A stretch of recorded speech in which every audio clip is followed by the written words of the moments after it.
Assalamualaikum warahmatullahi wabarakatuh. Kembali lagi bersama saya Abdul Aziz Ismulo. Bagaimana kabarnya semua teman-teman? Semoga dalam keadaan baik, sehat, dan walafiat. Dan saya hari ini kebetulan ingin menyelesaikan tugas kuliah saya, yaitu tentang filsafat pendidikan Islam.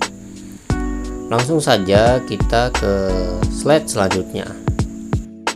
Baik, selanjutnya ialah aliran rekonstruksionalisme dalam filsafat pendidikan Islam. Saya akan menjelaskan ada 7 tahapan, yaitu pendahuluan, pengertian, tokoh-tokoh, prinsip, rekonstruksionalisme dalam filsafat, dan implikasi serta kesimpulan.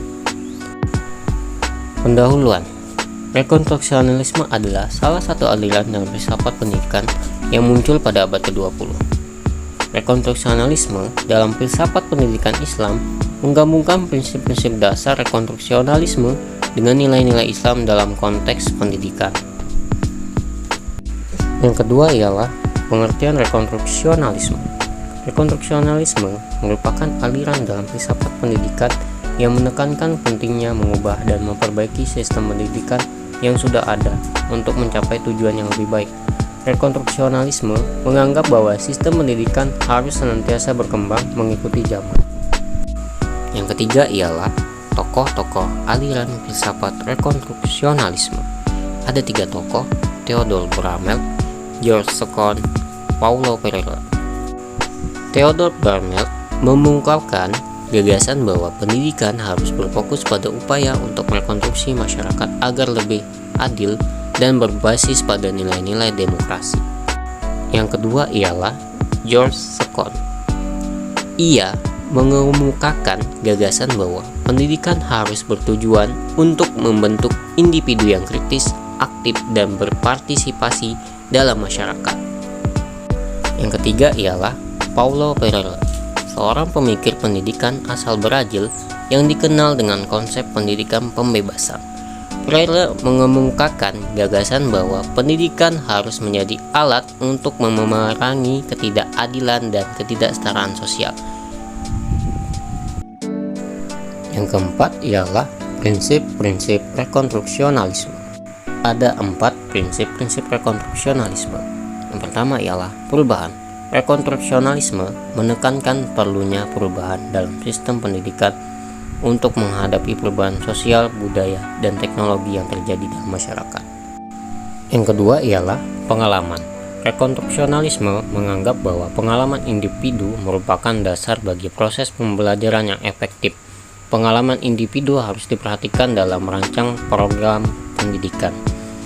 Yang ketiga ialah partisipasi rekonstruksionalisme, menekankan pentingnya partisipasi aktif dari peserta didik dalam proses pembelajaran dan pengambilan keputusan dalam sistem pendidikan. Yang terakhir, yang keempat, problem solving.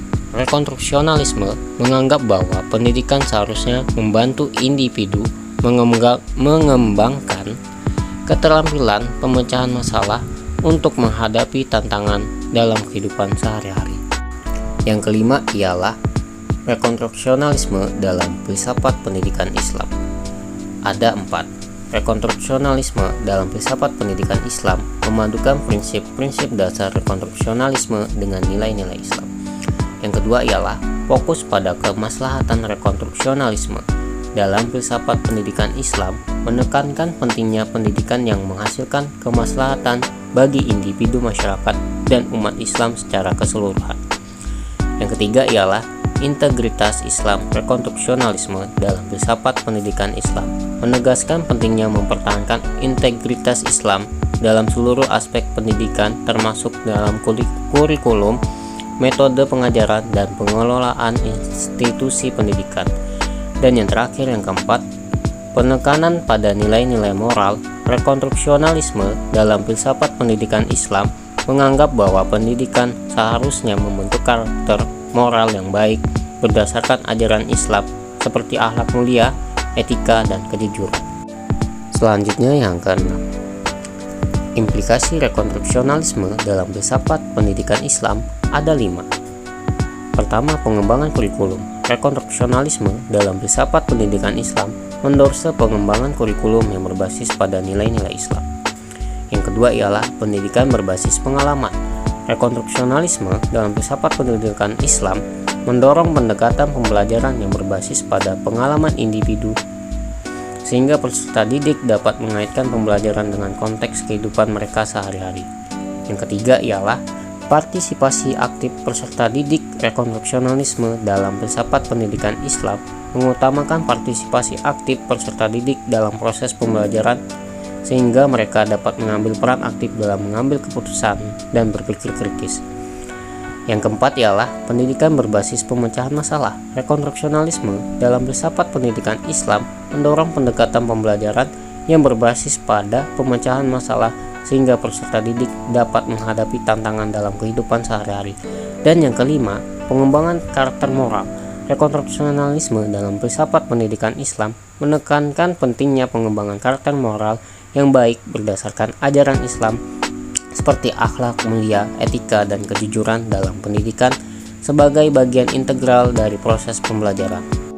Yang terakhir ialah kesimpulan.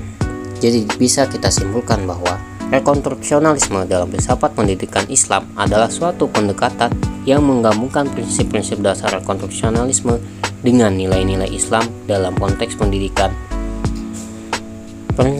Prinsip-prinsip rekonstruksionalisme dalam filsafat pendidikan Islam meliputi perubahan sosial, pengalaman, partisipasi aktif peserta didik, dan pemecahan masalah. Implikasi dari rekonstruksionalisme dalam filsafat pendidikan Islam adalah adanya dorongan untuk mengubah sistem pendidikan yang berbasis pada nilai-nilai Islam dan kebutuhan masyarakat Muslim. Dengan demikian, rekonstruksionalisme dalam filsafat pendidikan Islam dapat menjadi landasan untuk mengembangkan sistem pendidikan yang relevan dengan nilai-nilai Islam, mengintegrasikan prinsip-prinsip Islam dalam kurikulum, dan mempersiapkan peserta didik untuk menjadi individu yang berakhlak mulia dan mampu menghadapi zaman dengan penuh keberagaman. Baik, ya itu saja pembahasan dari saya. Jadi sekarang kita semua sudah mengerti kan apa itu aliran rekonstruksionalisme dalam filsafat pendidikan Islam. Dan berakhir pula video saya kali ini. Semoga bermanfaat buat kita semua ya. See you. Saya pamit undur diri. Terima kasih ya udah mau nonton.